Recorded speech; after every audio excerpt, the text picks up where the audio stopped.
जय हिंद। इस क्लास के माध्यम से आज हम जानते हैं कि बोर्ड एग्जाम में जो भी ऑब्जेक्टिव क्वेश्चन होते हैं उसमें हम तुक्का कैसे लगाएंगे। तो ध्यान सुनिए पहले।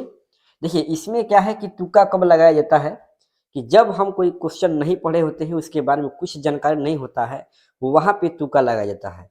और ये तुक्का का जो बात है ये हर एक एग्जाम में, चाहे कोई कंपटीशन का एग्जाम हो या बोर्ड का एग्जाम हो, उसमें सब में सब में तुक्का लगाया जाता है। लेकिन तुक्का लगाने का भी नियम है और उसमें से हम टोटल आपको 5 नियम बताएंगे और ये अच्छे तरह से इस नियम को आप लोग फॉलो कर रहे हैं तो समझिए कि आपका ज़्यादा से ज़्यादा चांस है कि आप ऑब्जेक्टिव क्वेश्चन बहुत अच्छे तरह से आप जितना स्कोर करना चाहिए उतना स्कोर करके आइएगा। तो सबसे पहले हम लोग ध्यान देते हैं कि तुक्का कब और कैसे लगाया जाता है। और तुक्का के बारे में अगर किसी से पूछा जाए तो सब कोई उसमें राय देते हैं कि हाँ तुक्का लगाना चाहिए, लेकिन कब और कैसे लगाना चाहिए ये आप लोग को जानना बहुत जरूरी है। तो चलिए सबसे पहले देखिए कि बिना कुछ पढ़े बिना याद किए, तुक्का का काम वहीं पे होता है जहाँ पे हम क्वेश्चन नहीं पढ़े होते हैं या हमें याद नहीं होता है। तुक्का लगाने की सही ट्रिक यानी सही तरीका क्या है आज हम लोग सीखेंगे और ये 100% प्रैक्टिकल है। ठीक है, ये 100% क्या है, प्रैक्टिकल है। अब जब हम लोग क्वेश्चन को देखेंगे, एक एक क्वेश्चन को समझेंगे कि किस तरह से तुक्का लगाएंगे तो आप लोग अच्छी तरह से जान पाएंगे कि हाँ ये बात सही है या गलत है। अब तुक्का कभी भी गलत नहीं होगा। ठीक है, बात सही है। एक एक बात को ध्यान से सुनिए पहले।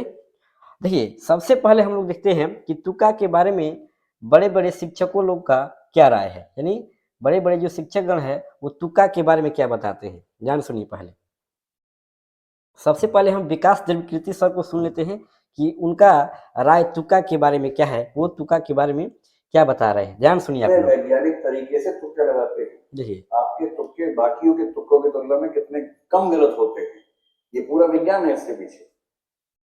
और तुक्का तुक्का नहीं होता है। आपने कोई प्रश्न पढ़ा, ऑप्शंस पढ़े, बचपन से अब तक आपने जितना पढ़ा सुना देखा है उसमें बहुत सारा हिस्सा आपके अवचेतन मन में है, सबकॉन्शियस माइंड में है। जैसे इस ऑप्शन को पढ़ते हैं आपका मन कहता है ये सही होना चाहिए। आपको नहीं पता क्यों आपका मन कह रहा है, ध्यान आपका सुनिए मन कह इनको। रहा है। वो मन इसलिए कह रहा है कि बचपन से अब तक कहीं ना कहीं कुछ ना कुछ ऐसा आपने देखा सुना पढ़ा था जो याद नहीं आ रहा, किंतु कौन रहा है। आपने उसको ठीक मान लिया और अक्सर आप पाते हुए ठीक ही हो जाते हैं। और कई लोग बाद में ज्यादा दिमाग लगाते हैं नहीं। चलिए अभी क्या बता रहे हैं कि जो भी आप क्वेश्चन देख रहे हैं अगर लग रहा है कि इसमें से कोई ऑप्शन, कोई एक भी ऑप्शन लग रहा है कि आप कभी ना कभी सुने हैं तो उसको क्या कीजिए, टिक लगा दीजिए, यानी उसको सही भर दीजिए। यही बात बता रहे हैं विकास सर। चलिए इसके बाद आगे ये सुनिए। नहीं, ये होना चाहिए, ये कॉन्शियस माइंड है। हमारा टारगेट ये नहीं है कि हमें सारी किताबें कंप्लीट करनी है, हमारा टारगेट ये है कि हमें जितना पढ़ना है ना उसको अच्छे से पढ़ना है। ध्यान सुनिए इनको। इस बेस पे क्या होता है कि 40-45 क्वेश्चन सबसे होंगे, उसके बाद में सब तो कहना रहे।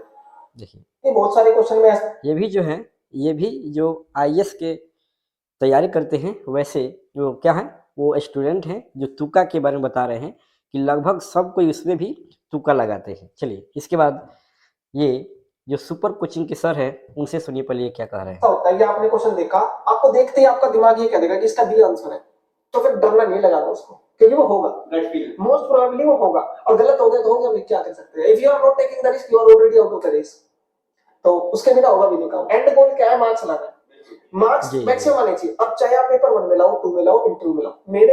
मुझे पता है कि मैं पेपर 2 ये भी बात क्या कर रहे हैं कि जो भी आपको लग रहा है कि ये ऑप्शन सही होगा, ठीक है, पहले ही चांस में जो आपको लगे कि ऑप्शन सही होगा उसको लगा दीजिए। ठीक है, चलिए अब देखते हैं हम लोग कि वो तरीका क्या है। ये तो हम लोग जाने कि तुक्का सब कोई लगाते हैं और ये लगाना जरूरी भी है, क्योंकि अगर आप अच्छा स्कोर करना चाहते हैं तो बिना तुक्का लगाए आप अच्छा स्कोर नहीं कर पाएंगे। जैसे मान लीजिए बोर्ड एग्जाम में जो है आप लोगों को क्वेश्चन दोगुना रहेगा। ठीक है, 100 क्वेश्चन रहेगा जिसमें से आपको 50 क्वेश्चन बनाना है। तो जैसे मान लीजिए अगर कोई 40 क्वेश्चन बना पाया, उसके बाद उनसे 10 क्वेश्चन नहीं बन पा रहा है, तो उसके लिए वो क्या करें, तो वही तुक्का लगाया जाता है। जो भी क्वेश्चन छूट जाता है, ठीक है, या जो बिल्कुल नहीं पढ़े हैं वो भी तुक्का लगा सकते हैं। ठीक है, वो तो उनको तुक्का की और ज़्यादा ज़रूरत है क्योंकि वो तो बिल्कुल पढ़वे नहीं किए हैं। तो ये तुक्का जो है सबके लिए आवश्यक है। तो चलिए अब एक एक करके हम लोग पॉइंट को समझते हैं। सबसे पहले जो विकास सर बात बताए थे कि अगर जीवन में आपको पहले शब्द या जो आंसर दिया गया है वो आपको दिखाई दे, पहली बार दिखाई दे और लगे कि यही है, तो उसमें आप कंफ्यूज मत होइए, उसको आंसर भर दीजिए। ठीक है, पहला बात ही हुआ। चलिए इसके बाद हम लोग देखते हैं कि देखिए ध्यान दीजिए, पहले जैसे मान लीजिए क्वेश्चन ये है कि चिपको आंदोलन निम्नलिखित में से किससे संबंधित है।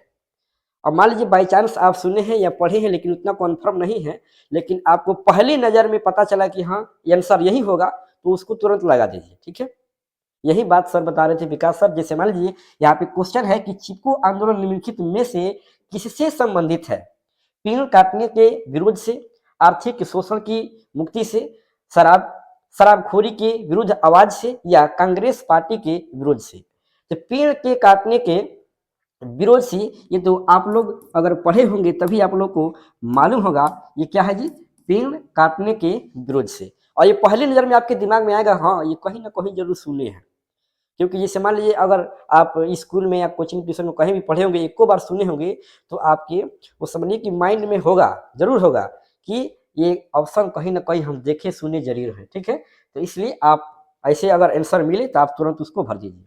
चलिए ये तो हुआ पहला नियम, यानी आपको अगर लगे कि हाँ ये आंसर होगा तो उसको तुरंत भर दीजिए। ठीक है, उसके बाद देखिए दूसरा नियम क्या है।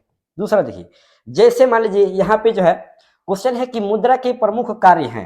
देखिए ऑप्शन देखिए पहले ध्यान से, विनिमय का माध्यम, और बी में है मूल्य का मापन, और सी में है मूल्य का संचयन, और डी में है इनमें से सभी।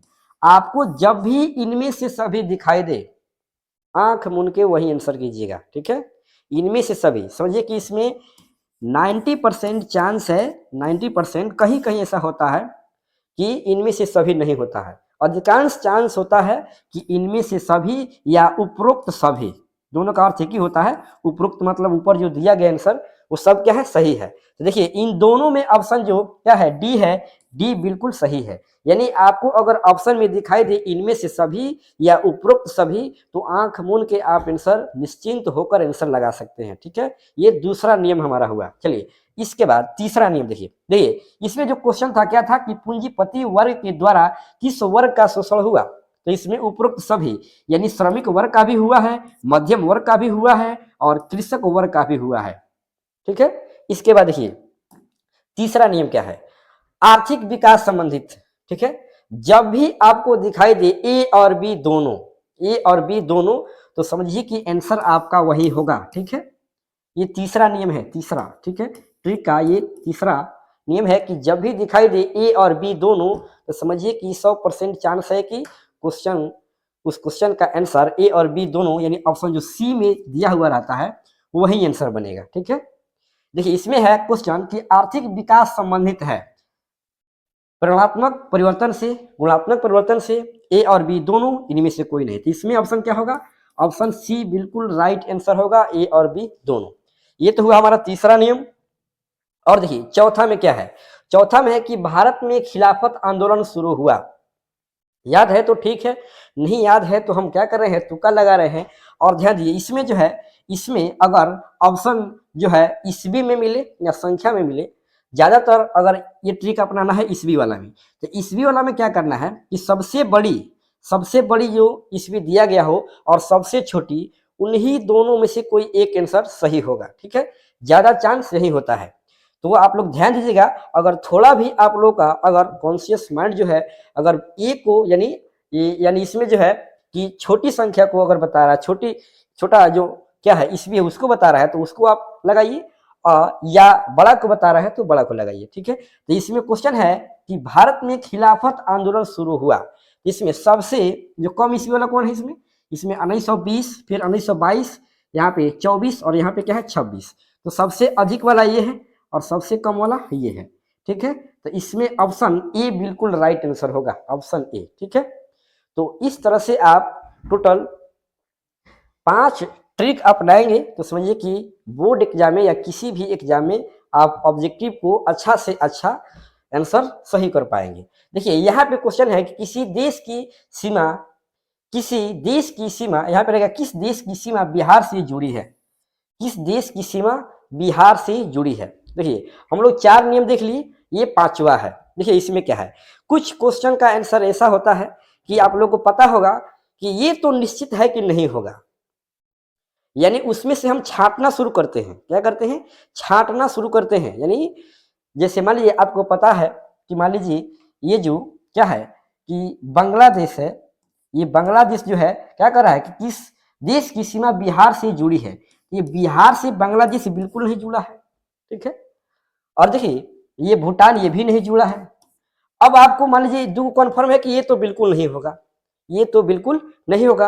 अब रह गया दो, जैसे मान लीजिए ए रह गया और सी रह गया, इन दोनों में कंफ्यूजन है आपको, ठीक है। तो इसमें अपना थोड़ा कॉन्शियस माइंड लगाइए और देखिए कि आप सबसे ज्यादा किसको सुने हैं, ठीक है। उस तरह से अपने कॉन्शियस माइंड का इस्तेमाल कीजिए। और यहाँ पे दो ऑप्शन अगर हम छांट दिए हैं तो और दो बचा है, तो उसमें 50% चांस है कि दोनों में से कोई एक लगाए, तो आपको 50% चांस है कि वो आंसर सही होगा, ठीक है। तो इसमें बिल्कुल राइट आंसर क्या होगा, यानी जो बिहार क्या है, बिहार की जो सीमा है किससे जुड़ी हुई है? नेपाल से। किससे? नेपाल से। इस तरह से टोटल 5 ट्रिक हम अपना सकते हैं, जिसके सहायता से हम बोर्ड एग्जाम में या किसी भी एग्जाम में अच्छे से अच्छे ऑब्जेक्टिव में स्कोर कर पाएंगे।